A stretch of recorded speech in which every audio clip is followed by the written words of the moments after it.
존경 여러분들 안녕하세요. 예, 반갑습니다.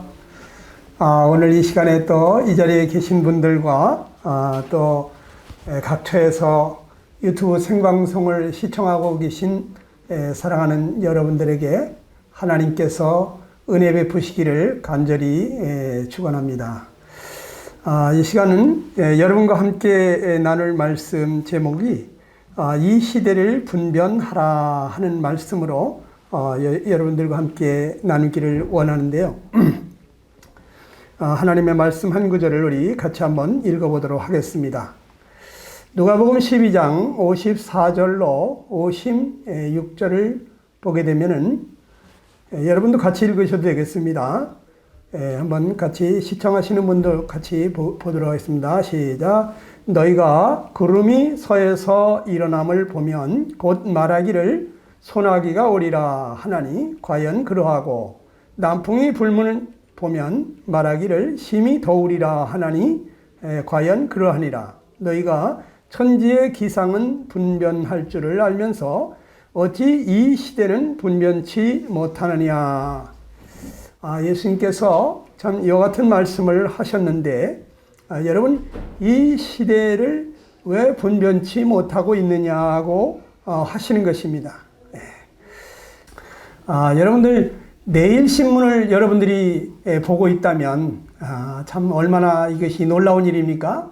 내일 주식이 어떻게 될지 안다면 여러분들 아마 다 대박 날 거예요. 그렇죠? 여러분들 내일 참 어디에 무슨 비행기 사고가 있고 기차 사고가 있다 이런 것을 미리 알고 있다면 여러분 다 피해갈 수가 있겠죠. 내일 또 시험 문제가 어떤 문제가 나온다는 것을 여러분들이 알게 되면 여러분들이 패스하지 못할 곳이 아무것도 없을 것입니다. 여러분 내일 일을 아는 것만도 이렇게 놀라운데 그런데 앞으로 장래에 어떤 일이 일어날지를 우리가 알고 있다고 하면은 이것은 더 놀라운 일이 아니겠습니까? 우리 주님께서는 너희가 이 시대를 분변하라고 말씀하시는 것입니다. 그러면 이 시대는 지금 어떠한 시대냐? 여러분들이 지난 한 해 동안 코로나19로 인해서 엄청난 어려움들을 겪으셨는데 이 코로나 전염병이 중국 우한에서 한쪽 귀퉁이에서 시작된 일이 이렇게 빠른 속도로 전 세계로 확산되리라고는 아마 상상도 못했을 거예요. 여러분 이제 세상은 항공기술의 발달로 인해서 하루 만에 모든 곳으로 사람이든지 물건이든지 전염병이든지 다 순간적으로 이동이 가능한 이러한 시대가 됐어요. 그래서 오죽하면 지구촌이라는 말이 생겼겠습니까?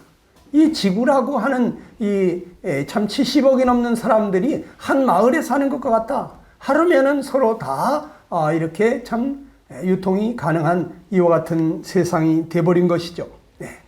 이 코로나로 인해서 수많은 기업들이 도산을 하고 얼마나 많은 실업자들이 발생했습니까? 이제 나라들이 서로 자기 국민들을 보호하기 위해서 출입국을 철저하게 통제를 하게 되고 그러면서 이제 항공업이 도산을 하게 되고 그와 관계된 여행사들이 문을 닫고 또 이렇게 거기에 관계된 수많은 관광 사업들이 문을 닫게 되어지는 이러한 어려운 일들이 발생했습니다. 또 사람들이 요즘 식당에 가는 것도 굉장히 두려워져. 외식 사업이 무너졌습니다. 대형 뷔페집 사람들이 많이 가는 곳에 정말 이제는 가지를 않습니다. 또 대형 경기장이라든지 공연장이라든지 이런 것이 다 문을 닫게 되는 시대가 되었습니다. 사람들의 활동 반경은 급속도로 축소가 되고 위협을 느끼고 있습니다. 그래서 사람들이 집에만 있으려고 하니까 이제는 집에서 혼자 하는 것들이 참 흥황하고 있죠. 그래서 주식을 하는 사람들이 굉장히 많이 늘어났어요. 또 집에서 모두 인터넷 쇼핑을 하고 그리고 택배 사업이 발달하게 되어지는 것을 보게 됩니다. 그리고 여러분 국가에서는 코로나 예방과 치료를 위해서 막대한 재정을 지출하게 되면서 긴급재난지원금이 없이는 살 수가 없는 그런 사람들이 있고, 또 중소기업들이 파산하면서 이제 중소기업 특별 지원금을 수조 원씩 이렇게 주다 보니까 나라가 빚더미에 앉게 되어지고, 이 코로나로 인해서 전 세계적인 재정 지출은 아마 천문학적인 금액이 되지 않을까, 이런 생각이 됩니다. 나라가 좀 부실한 곳은 이런 것으로 인해서 완전히 나라가 파산할 것 같은 지경이 됐습니다. 이제 백신이 개발되었다고 하지만은, 그러나 이 한 번 맞아가지고 되는 것도 아니고 두 번, 세 번씩 또 백신을 맞아야 되고, 또 더 강력한 그런 돌연변이들이 발생한다고 하니까 사람들의 마음 가운데 참 늘 불안함과 미래에 대한 그러한 공포, 두려움이 있는 것을 보게 되는 것입니다. 이 코로나로 인해서 시대가 자꾸 달라지고 있습니다. 빌 게이츠가 5년 전에 이런 예언을 했는데요. 전쟁보다 무서운 것이 전염병이다 그랬어요. 경계해야 할 것은 미사일이 아니라 미생물이다. 가장 두려워해야 할 재난은 핵무기도 기상변화도 아닌 바이러스라고 말했습니다. 경제는 언젠가 되돌릴 수 있지만 죽음은 되돌릴 수 없다는 거죠. 그래서 이 빌 게이츠는 백신 개발을 위해서 자기 사재 1200억이나 들여서 백신을 개발해 달라고 하기도 했습니다. 이 코로나 언제나 사라질까요? 여러분, 세계적인 전염병 전문가가 예견하기를 약 10억 인구에게 감염이 될 것이다. 그 중에서 1억 6,500만 명 정도가 아마 사망하게 될 것이다. 이런 얘기를 했고, 또 전 세계의 약 70% 이상의 사람들에게 코로나에 대한 면역력이 생기고, 또 공무원이나 의사, 간호사 같은 이런 사람들이 더 이상 전염되지 않는다고 하는 그런 신분증을 가지고 세상을 활보할 때라야 이제 코로나로부터 좀 자유롭게 될 것이라고 이야기했습니다. 정말 쉽지 않은 일이라고 생각합니다. 그렇다면 하나님께서는 왜 이러한 코로나 같은 어려움을 주셔서 많은 사람들로 하여금 고통하며 근심하게 하시는 것일까? 성경을 보게 되면은 마가복음 10장 29절에 이런 말씀을 하십니다. 우리 한번 또 여러분 같이 읽어보시길 바랍니다. 참새 2마리가 한 아사리온에 팔리는 것이 아니냐. 그러나 너희 아버지께서 허락지 아니하시면 그 하나라도 땅에 떨어지지 아니하리라 그랬어요. 그러니까 참새 한 마리도 하나님 허락지 아니하시면 떨어지지 않는다. 그러니까 우연한 일이 없다고 하는 것이죠. 왜 하나님께서는 이런 끔찍한 코로나를 우리에게 허락하신 것일까? 여러분, 에레미야 3장 33절을 보게 되면은 주께서 인생으로 고생하며 근심하게 하심이 본심이 아니시로다, 이런 말씀을 하셨어요. 여러분, 마치 부모가 자식을 때릴 때 말이죠. 맞는 자식도 아프지만 때리는 부모 마음도 아픕니다. 그런데 왜 때리겠습니까? 자식 잘 되라고, 잘못된 건 뉘우치고 고치라고 때리는 거죠. 정말 가장 자비하시고 긍휼이 많으신 분이 하나님이신데, 하나님께서 왜 우리에게 이와 같이 어려움을 주시는 것입니까? 우리가 뭔가 잘못하고 있기 때문에 우리가 뉘우치고 고치라고, 회개하라고 하는 것이 아니겠습니까? 여러분, 세상이 요즘 자기 이 부끄러움을 모르는 세상이 된 것 같아요. 죄를 죄로 여기지 않는 거예요. 여러분 잘 알듯이 이 동성애 같은 거를 갖다가 이걸 합법화 시켜달라고 계속해서 이 참 법을 상정하는 그런 사람들이 있습니다. 또 어떤 나라들은 이미 이것이 합법화가 되었어요. 그래서 그냥 남자가 남자로 더불어 여자가 여자로 더불어 그런 음란한 짓을, 그것을 대낮에 말이죠, 무슨 퀴어 축제니 하는 이런 축제 행사를 하면서 벌거벗고 카퍼레이드를 펼칩니다. 이게 여러분 정상적인 세상입니까?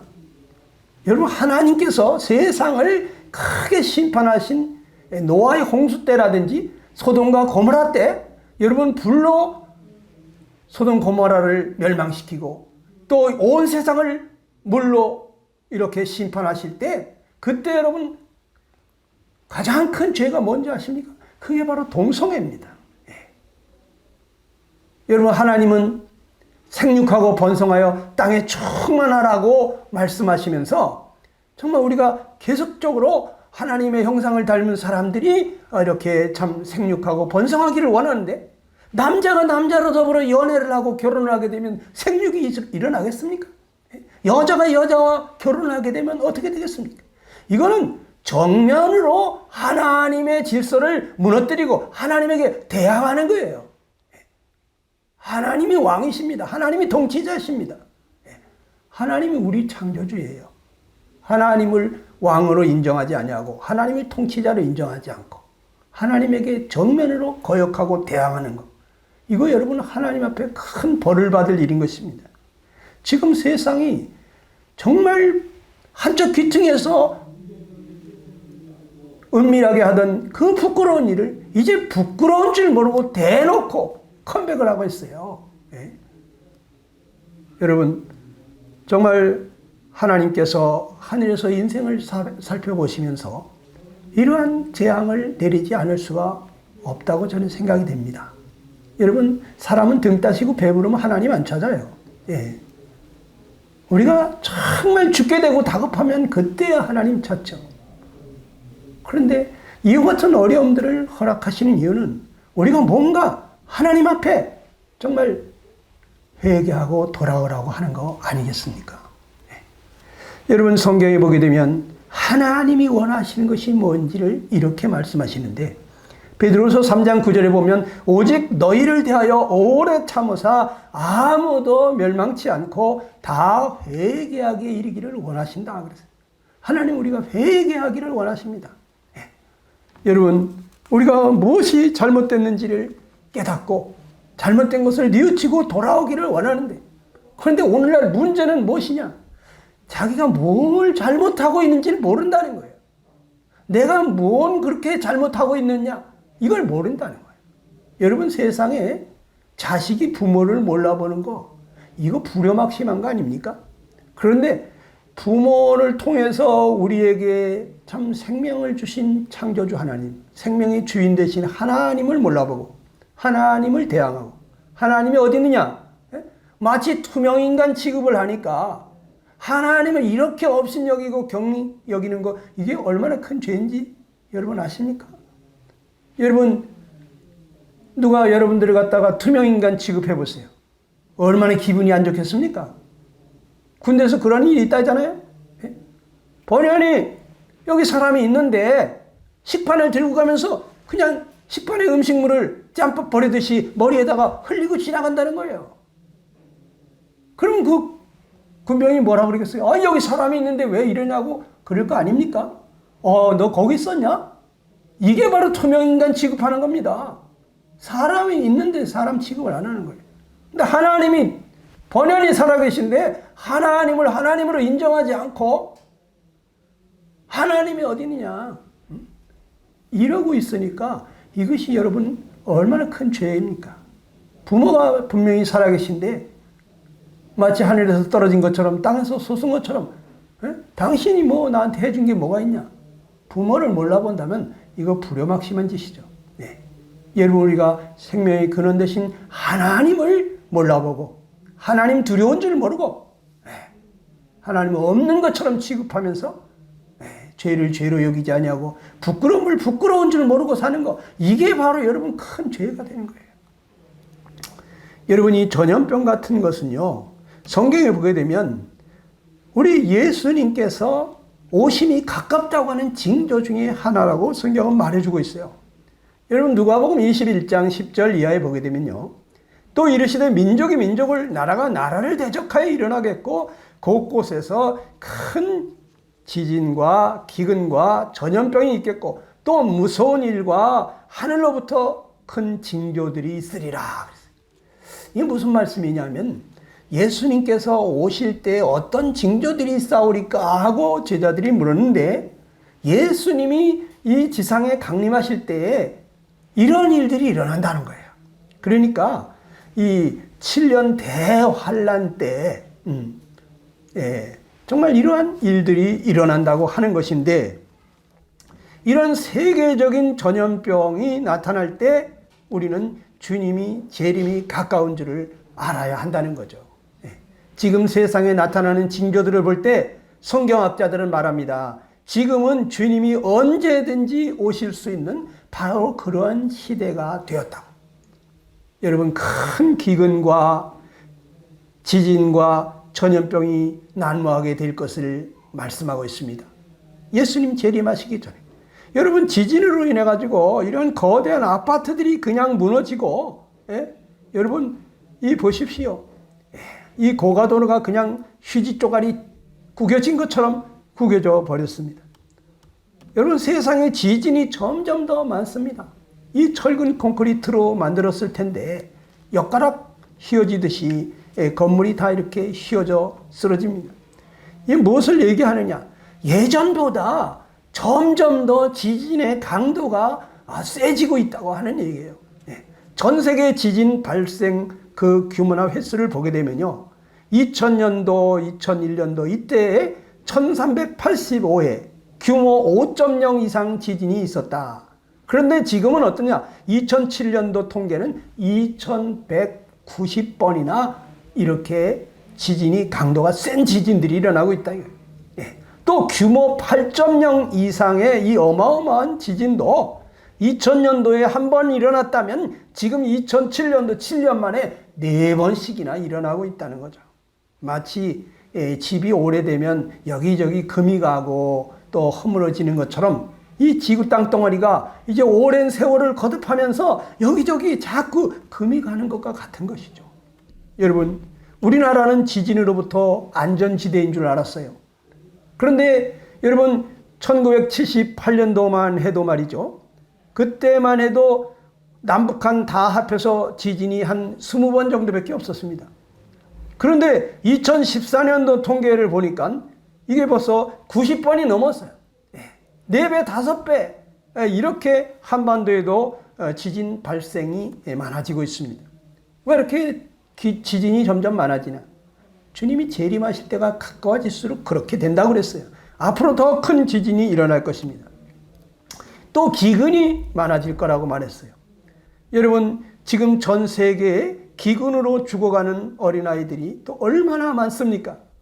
여러분, 아프리카뿐만 아니라 전 세계의 지진으로 인해서 지금 고통하는 사람들이 통계를 보게 되면은 세계 각국 기아 비율 현황을 보니까 아프리카 쪽이 제일 많습니다만은 북한도 뭐 36%나 됩니다. 그리고 이 1초에 5명의 어린이들이 굶어 죽어가고 있다는 거예요. 와, 1초에 5명씩이나 똑딱하는 사이에 죽어가고 있다. 어디서는 배불러 죽겠다고 하는데 어디서는 이렇게 배고파서 죽어가고 있다고 하는 거죠. 이렇게 기아가 많이 있는데 우리는 내게 일어나고 있는 일이 아니기 때문에 전혀 감지를 못하고 있는 것입니다. 여러분이 코로나 전염병은 또 어떻습니까? 주님이 재림하시기 전에 이 전염병, 기근, 지진, 나라와 나라, 민족이 민족을 대적하여 일어나는 이런 재앙들이 일어날 것을 말씀하시는데요. 이 코로나로 인해서 얼마나 많은 사람들이 어려움을 당하고 있습니까? 전철이나 여러분 길거리 나가보세요. 마스크 쓰지 않은 사람을 찾아볼 수가 없습니다. 여러분, 우리 마스크 구하기 위해서 약국 앞에서 줄 섰었잖아요. 지금 마스크를 어마어마하게 대량 생산하고 있습니다만은 여러분, 전 세계에 코로나가 없는 나라가 없을 정도로 지금 그렇게 온 세상으로 퍼졌습니다. 제가 며칠 전에 코로나 실시간 상황판을 보니까 여러분, 이게 4월 20일자 통계입니다. 확진자가 1억 4,293만 명. 1억 4천만 명이 넘었어요, 확진자가. 그리고 사망한 사람들이 304만 명이 넘었습니다. 예. 그런데 이게요, 통계로 잡히지 않는 사람들이 더 많다는 거예요. 제가 어저께 필리핀 선교사로부터 이렇게 메일을 받았습니다. 근데 필리핀이요, 매일같이 하루에 10,000명 이상 확진자가 나오고 있다는 거예요. 10,000명씩이나. 우리 지금 700명, 800명 나오는데도 난리가 나지 않습니까? 매일 10,000명 이상. 그 집계가 안 되는 거예요. 여러분, 캄보디아 또는 미얀마, 저 아프리카, 여러분 검진도 못 해보고 그냥 아프다 죽는 겁니다. 그런데 사람들은 이 마지막 때가 되면은요, 말세에 안전 불감증에 걸린 사람들이 많다고 하는 거예요. 데살로니가전서 5장 1절 이하에 보게 되니까, 형제들아, 때와 시기에 관하여 너희에게 쓸 것이 없으면 주의 날이 밤에 도적같이 이를 줄을 너희가 자세히 알미라 그랬어요. 저희가 평안하다 안전하다 할 그때에 잉태된 여자에게 해산 고통이 이름과 같이 멸망이 호련히 저희에게 이르니니 결단코 피하지 못하리라 그랬습니다. 여러분, 예수님이 오실 때 그 오시기 직전에 평안하다 안전하다, 사람들이 자기가 지금 이렇게 살기 좋은데 뭐 그런 일이 있겠느냐, 아이 먹고 마셔, 취하자, 놀자, 즐기자는 거예요. 여러분, 무슨 그런 일이 일어나겠느냐 생각하는 겁니다. 그런데요, 여러분, 임신한 여자가 여기 보면은 뭐라 그랬습니까? 잉태된 여자에게 해산 고통이 이름같이 멸망이 호련히 온다. 여러분, 산모가 출산하기 전에 출산 징조가 있지 않습니까? 처음에는 뭐 1시간 간격으로 진통이 오다가, 나중에는 막 30분 간격, 10분 간격, 나중에는 초 단위 간격으로 오다가 갑자기 아이가 출산하지 않습니까? 여러분, 지금 성경에 말하고 있는 그러한 징조들이 이것이 뜸하게 나타나다가 점점 자주 나타나게 되어지는 현상, 이건 뭐냐? 바로 예수님 재림하실 날이 가까웠다고 하는 징조들이에요. 또 여기 주의 날이 밤에 도적같이 임한다 그랬어요. 밤에 도적이 올 때, 누가 오늘 저녁에 도적이 올 줄 알고 도적 맞습니까? 아이고, 오늘 무슨 도적이 오겠어? 그냥 자자. 그리고 이렇게 평안히 자고 있는데 도적이 아주 그냥 살짝 왔다 가지 않습니까? 갑자기 오는 거예요. 다 자고 있을 때, 평안하다 안전하다 할 때. 여러분, 예수님 재림하실 때도 그렇다는 거예요. 그 예수님 재림하셔가지고 공중에까지 먼저 오시는 재림이 있습니다. 그때 믿는 사람들이 하늘로 올라갈 것입니다. 그리고 이 세상엔 7년간 대환란이 있는데, 그 7년 환란 끝날 때 예수님이 다시 재림하시는데, 그때는 이스라엘 감람산에 강림하신다고 스가랴서에 그렇게 말씀하고 있어요. 여러분, 마태복음 24장에 주님이 이런 말씀을 하십니다. 21절 보면 그때 큰 환란이 있겠다. 7년 환란을 말씀하시는 겁니다. 근데 창세로부터 지금까지 이런 환란이 없었고 후에도 없으리라, 이렇게 말해요. 이 세상이 만들어진 이후로 지금까지 이런 환란은 없었다는 거예요.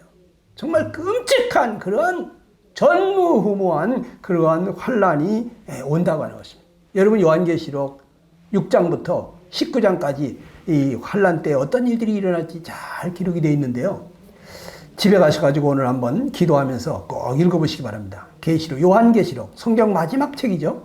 6장부터 19장까지 어떤 일이 일어나고 있나. 이것이 바로 예수님 재림하고 나서 믿는 사람들 데려간 다음에 이 땅에 일어날 대환란의 모습들입니다. 성경은 이 전염병에 대해서 또 이런 말씀을 하시는데요. 역대하 7장 13절 14절입니다. 내가 하늘을 닫고 비를 내리지 아니하거나 혹 메뚜기들에게 토산을 먹게 하거나 혹 전염병이 내 백성 가운데서 유행하게 할 때에 내 이름으로 일컫는 내 백성이 그들의 악한 길에서 떠나 스스로 낮추고 기도하여 내 얼굴을 찾으면 내가 하늘에서 듣고 그들의 죄를 사하고 그들의 땅을 고칠 것이라고 하셨어요. 그러니까 이 전염병이 유행하게 되는 거, 이거 하나님의 섭리 가운데 있다는 거예요. 하나님께서는 우리 사람들이 악한 길에서 떠나서 스스로 낮추고 기도하여 하나님의 얼굴을 찾기를 바라시는 것입니다. 마치 신부를 사랑하는 신랑이 신부에게 나만 봐, 나만 사랑해 주기를 바라는 것과 같은 것입니다. 하나님은 우리를 얼마나 사랑하시면 독생자까지 주셨습니까? 독생자는요, 온 우주가 다이아몬드라도 안 바꾸는 분이에요. 하나님이 그렇게 사랑하시고 기뻐하시는 아드님을 희생하시면서 우리를 구원하시려고 하시는 이 엄청난 사랑을 베푸셨는데도 불구하고 우리가 하나님을 사랑하지 않고 여전히 우리가 참 하나님을 대적하는 자의 삶을 산다고 할 것 같으면 이건 정말 하나님께서 노여하지 않을 수가 없는 것입니다. 우리가 악한 길에서 떠나 스스로 낮추고 기도하여 하나님의 얼굴을 찾으면 하나님께서 우리 죄를 사하시고 우리 땅을 고친다고 말씀하셨어요. 오직 하나님의 얼굴을 구하는 사람, 소망을 하나님께 두는 사람을 찾으시는 것입니다. 하나님께서는 우리가 세상이 줄 수 없는 그러한 하나님의 평화, 하나님이 주시는 그 기쁨, 이거 주기를 원하셔요. 그런데 나는 이 세상을 사랑하면서 육신을 쫓아가고 있지는 않은가? 여러분, 이게 하나님과 원수 지는 거라고 했거든요. 세상을 쫓아가고 또 육신을 쫓아가는 거. 여러분 그렇게 생각 안 하죠? 예. 여러분, 이 세상이 하나님의 아들을 십자가에 못 박은 것입니다. 예. 여러분, 육신 안에 죄성이 있습니다. 그 죄를 쫓아가는 것을 얘기하는 것입니다. 우리가 이 죄악을 쫓아 살아가는 거, 육신의 쾌락을 쫓아가는 거, 정말 우리가 정말 이 세상 사랑하는 거, 물론 세상을 떠나라는 얘기 아닙니다. 세상에서 우리가 정말 하나님을 사랑하고 이웃을 내 몸처럼 사랑하면서 모든 사람의 유익을 구하고 기쁨을 구하고 다른 사람을 내 몸처럼 그렇게 사랑하면서 살아야죠. 예? 나를 위해서 세상 사람들을 이용하는 게 아니고, 예? 여러분, 이것이 하나님과 원수 맺는 것인데도 모르고 있다는 거예요. 여러분 중에 하나도 하나님과 원수 맺고 싶은 사람 없잖아요. 그렇죠? 하나님과 다 잘 지내고 싶죠? 그런데 우리가 하나님과 원수 맺고 있으면서도 모른다는 거예요. 여러분, 지금은 회개하고 돌아올 때인 것입니다. 이 시대가 어느 때입니까? 지금은 하나님께서 은혜를 베푸시는 때라고 말합니다. 우리가 하나님과 함께 일하는 자로서 너희를 권하노니 하나님의 은혜를 헛되이 받지 말라. 이르시되 내가 은혜 베풀 때 너희에게 듣고 구원의 날에 너를 도왔다. 그러면서 보라, 지금은 은혜 받을 만한 때요, 보라, 지금은 구원의 날이로다 그랬어요. 지금은 하나님께 회개하고 돌아오면 하나님이 다 받아주십니다. 네. 구원해 주십니다. 그러나 여러분, 7년 환난 때는 말이죠, 여러분이 구원받기 위해서는 순교를 해야 돼요. 네. 왜? 적그리스도가 지배하는 세상이기 때문에 적그리스도가 자기에게 숭배하지 않으면, 자기를 따르지 않으면 다 죽이는 거예요. 여러분, 목숨을 걸어야 돼요. 그러나 지금은 그렇지 않아요. 지금은 정말 우리가 자기 죄를 깨닫고 뉘우치고 돌아오면 하나님 다 받아주시는 거예요. 보라, 지금은 은혜 받을 만한 때다. 보라, 지금이 구원의 날이라는 거예요. 여러분, 어떤 사람들이 나중에 믿으면 되지, 예? 정말 성경이 말하는 그것이 다 예수님 재림하고 7년 환란이 일어나는 것이 사실인지 내가 보고 나서 믿을게, 그런 사람이 있을지도 모르겠어요. 여러분, 그런데 7년 환란 때는요, 구원받기 정말 어려워요.